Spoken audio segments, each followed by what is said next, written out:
you shed the light on the EU informal summit which is taking place in Cyprus. We are very much delighted to be joined over the phone by General Osama Kbeer, our strategic expert. Good evening, good afternoon to you, sir. Thank you, Ms. Mahesti. Thank you very much for this telephone call. It's our pleasure, General. Sir, President Abdel Fattah al-Sisi is taking part in the meetings of the EU informal summit, which is taking place in Nicosia with the participation of EU and Arab leaders. The importance of Cyprus hosting such a summit at this very critical timing amid uncertainty and regional crises in the Middle East region and in Ukraine as well. Right, I'm the chair of Egypt in such a summit, as you said, in an informal summit. It's called like a comprehensive conference in between the European Union countries as well as some other major Arab countries within the Middle East.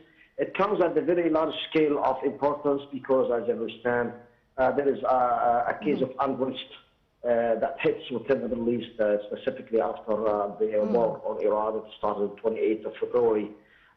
This year, and up to now we still have some hardships facing because of the Hormuz blockade and Hormuz seizing also by the United States of America, Marine Corps and the naval forces.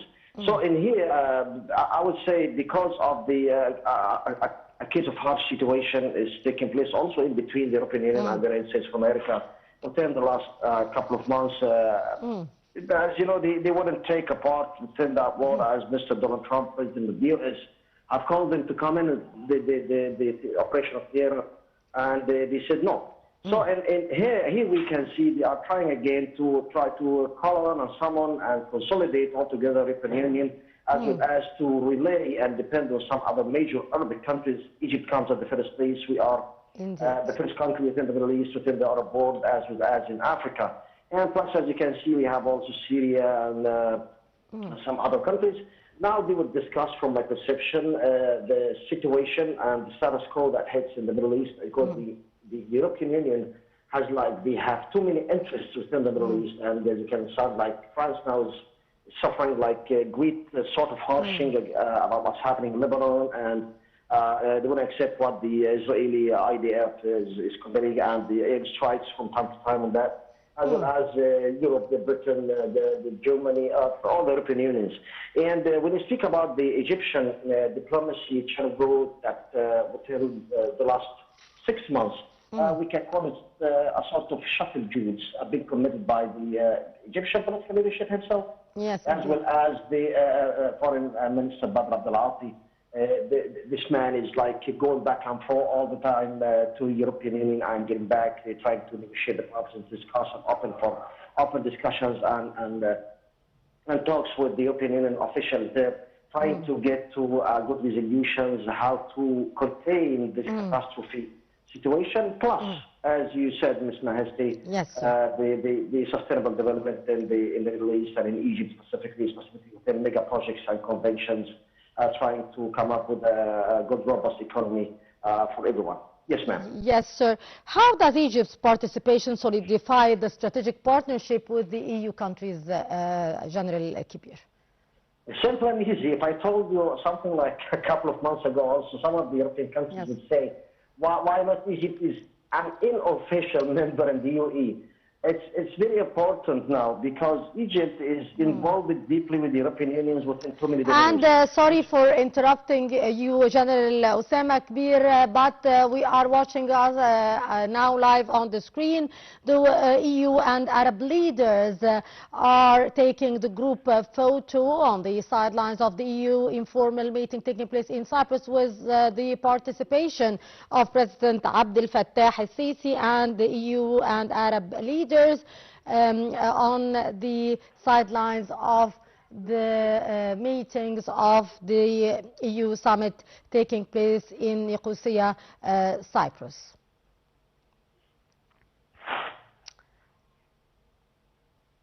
And We are watching now live President Sisi in the group photo talking to the world leaders, and we are seeing Syrian President Ahmad al-Shara as well as many of the EU and Arab leaders participating. We are seeing Italian Prime Minister Giorgia Meloni, Lebanese President Joseph Aoun, of course, host Cypriot President Nikos Christodoulidis, and many of the leaders taking the group photo on the sidelines of the meetings of the EU informal summit taking place in Nicosia, Cyprus.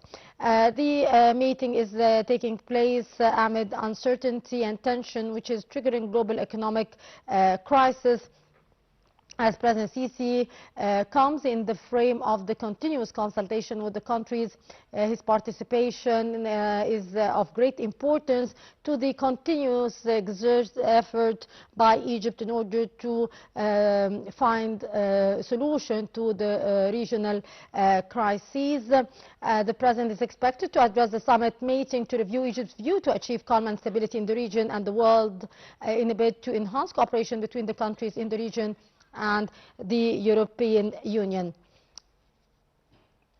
And back to our guest, and sorry for interruption, General Osama Kbeer, our strategic expert. Yes, ma'am, I've watched the picture with you, yes. Yes, indeed, a very important informal summit meeting taking place in Nicosia. Sir, Cyprus here is trying to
make somehow a bridge for trying to find a solution as well by hosting such a conference, such a summit actually, which is taking place with the participation of the EU and Arab leaders. What are the most important issues that are tackled in the summit, and from your point of view, what could be the most important conclusion that could help in trying to find a solution to the repercussions actually of the current crisis? Right, and from my perception that the most important point they'll be tackling within this conference is, first of all, when it comes to the crisis and the crisis within the Middle East, and speaking about the Hormuz Strait blockade, because as I understand that the whole world have been deprived almost under 25% from the oil trade, international oil trade, and as you understand, since that blockade took place, What happened is that the Europe oil prices have jumped like crazy, like something 15% within the very first 3 days of the blockade.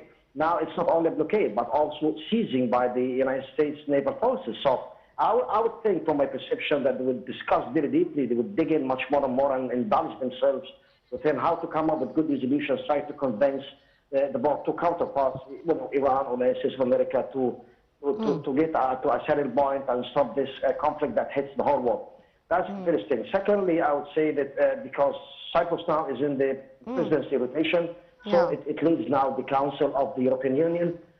It's trying to have playing like a pivotal or robust role to play in order to make sure that you can get the relations, to utilize the relations with the Arab nations, specifically Egypt. And if you can see, as you told them, we have Ahmed Shah of Syria, Mr. Joseph Aoun of Lebanon, yes, as well as Ursula von der Leyen, the High Commissioner of the UE. So Cyprus now is trying to, merging in between the ropes, trying to get them on to one end meet to solve this problem and to see maybe some other alternatives for the big problem that hits the economy due to the oil blockade within the Hormuz Strait. So by the end of this day, maybe they will declare their conclusions of the conference, this informal conference, and maybe they can come up with good resolutions that might be satisfying to everyone herein. And let's see if we can negotiate that or match this with the United States needs and demands about what's happening within the Hormuz Strait. Yes, ma'am. Yes, indeed. General Kbeer, we have seen throughout the past months, of course, in particular, Egypt exerting great effort. The Egyptian administration is doing great effort. The Egyptian diplomacy is doing great efforts relentless effort actually, in order to try to defuse the situation in the region and the crisis in the Middle East in particular, to avoid the severe repercussions on the whole world. How do you see the efforts exerted by the Egyptian administration and the Egyptian diplomacy and Egypt's role in this regard? Right, and I like very much the word you said, relentless. It's pretty much relentless, enormous, great, and impossible great efforts being exerted by the Egyptian political leadership with its respective minister comes at the first place, foreign minister by Mr. Badr Abati. Some of those people now, maybe in the European Union, I've heard that in some other media channels. Why wouldn't you give this man a Nobel Prize, by the way, speaking about Mr. Badr Abati, because of his big role is trying to conduct within this very flammable area. Yes, if you can see, within the last 8 years, if you go back a little bit with the history, so since the new political leadership have taken its responsibility to rule the country, maybe before that, but specifically the last 8 years, we have seen the relations, the multilateral relations between Egypt and all the European Union states are going greater and greater, like stronger and stronger, and boosting that by too many official visitings, too many conferences, too many mega projects and conventions within the two countries, like enlarging the scale of trade in between the Middle East and specifically Egypt and the European Union. And if you speak about the safety and security domain, we can see the big problem about the illegal migrations that Egypt is playing like a very, very good, and we have deprived that. Maybe we've killed this phenomena for something like 100% now. No one can prove something against that. When we speak about the way we're trying to find resolution for other problems like what happened in Syria, Egypt was there. What's happening in Gaza, Egypt was there, and if you can remember that. So many European officials have visited the Rafah cross point, and they have made the governor there, Mr. Khalid Mugawir, and we have watched and observed by their own eyes how are the humanitarian aids being first of all blockaded by the other side, and when we open the cross point, and they're watching that. So in too many domains, in social domains, in security domains, in economic domains, in political and diplomatic domains, Egypt is pretty much involved in a great pivotal role with the European Union as well as the other countries in the Middle East and the United States of America and everyone. Indeed. General Kbeer, as you have just mentioned, many files of cooperation are between Egypt and the EU countries. We have increased our level of cooperation recently to the level of strategic partnership between Egypt and the EU. Many files are of great importance, like the file of economic cooperation, of course, the control of illegal immigration, which Egypt did great in, and the renewable energy. How do you see the cooperation between both Egypt and the EU in these files in particular? Right, in a very large scale, I would see then, specifically the domain of the renewable energy, that's true, very much, and due to the illegal migrations, and as I told you, the ratio now comes out to the zero level, no more other or illegal migrants to Europe through the Egyptian seashores or coasts. Thinking about the mega projects and the industrial conventions that is relevant to the renewable energy in the what to be called the agricultural quarantine. If you can remember that they held a meeting about how to keep up the food security through that preserving and keeping up the vegetation within the countries in a safe environmental case that make sure that the harvest and plantation wouldn't be hurt by any sort of disease or the ecological kind of infections. Like in too many things, you cannot calculate that within a couple of minutes because I was speaking about 8 years and specifically the last couple of years and specifically much more the last a couple of years that when Gaza problem hit within the Middle East. And yes, Egypt and European Union now are on the prime within their multilateral relations, and good luck to them, like more and more, like when we see that in the very, very near future. Yes, indeed. Sir, also President Sisi is expected to address the summit meeting to review Egypt's vision to achieve calm and stability in the region and worldwide in order to enhance cooperation between the countries in the region and the EU. What are the measures that should be taken and would be suggested, of course, by Egypt and many other countries who are participating in today's summit in order to try to diffuse the tense situation and try to increase the cooperation among the EU and the Arab states as well? Right, to diffuse this the catastrophic situation and to assuage the flammable circle here in the area, and specifically about the Arab Gulf and the Hormuz Strait. From my perception, I would think that the Egyptian political leadership will talk about that the European Union maybe they need to exert much more diplomatic power within this catastrophe, much more like giving very, very viable and reasonable and acceptable resolutions from their own think tanks and foreign ministers, trying to push in a little bit the United States of America, because we understand now this is a sort of harshing in between the relation between the NATO now and the United States of America, because Trump wanted them to raise up the extensions up to 5%, and most of them have refused that. So he would say no more the reinforcement of support to the Ukraine. Ukraine is an eastern door for the eastern gate for the European Union. So they have something like misunderstanding points. They need to come over that. They need to put together on the table, put the papers and see, because what's happening in Iran, I would say the United States needs other helping power and other countries to take part in that. And the man have called them like too many times. They want to get through this, but in any other way except the war. And that's the reason that they have now some sort of confliction in between them within the political